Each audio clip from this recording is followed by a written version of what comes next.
ആയിരത്താണ്ടുകൾ പഴക്കമുള്ള ഉഴവൂർ തച്ചിലം പ്ലാക്കൽ ചിറ്റേടത്ത് സർപ്പക്കാവിൽ ബാലാലയത്തിലിരിക്കുന്ന സർപ്പങ്ങൾക്ക് 10-ാം ഉദയ നാളിൽ 100 പാലും നൽകി.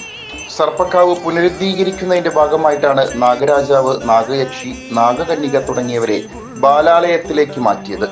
10-ാം ഉദയ ദിനമായ മേടപ്പത്തിന് 100 പാലും സമർപ്പണത്തിന് കിടങ്ങൂർ സജീവ് നമ്പൂതിരി കാർമ്മികത്വം വഹിച്ചു.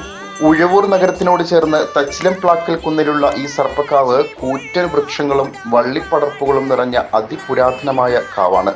100 കണക്കിന് കുടുംബങ്ങളുടെ പരദേവത സ്ഥാനമാണിത്.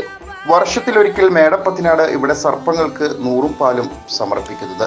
നാഗരാജാവ്, നാഗയക്ഷി, നാഗകന്യക തുടങ്ങിയ 5 സർപ്പദേവതകൾക്കും ഏറ്റുമാനൂർ മഹാദേവനും ഗന്ധർവനും ഇവിടെ മേടപ്പത്തിന് വിശേഷൽ പൂജകൾ നടത്തുന്നു.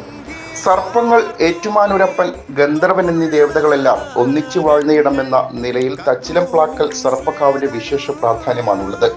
ഇവിടെ നടത്തുന്ന വഴിപാടുകൾക്ക് അച്ചട്ടായ അനുഭവമുണ്ടെന്നാണ് ഭക്തജനങ്ങളുടെ വിശ്വാസം. പുനരുദ്ധാരണ ഭാഗമായി സർപ്പങ്ങൾക്ക് പ്രത്യേകം തറകെട്ടി ഏറ്റുമാനൂരപ്പനെ കോവിലും ഗന്ധർവനെ പ്രത്യേക ഇരിപ്പിടവും നിർമ്മിച്ചു.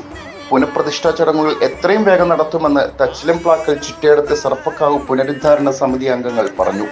ചടങ്ങുകൾക്ക് TK വിജയകുമാർ തച്ചിലം പ്ലാക്കൽ, വിജയകുമാർ തച്ചിലം പ്ലാക്കൽ, സോമശേഖരൻ നായർ, NG ഹരിദാസ്, ശ്രീജ സുനിൽ, ശുഭ ശ്രീകുമാർ തുടങ്ങിയവർ നേതൃത്വം നൽകി.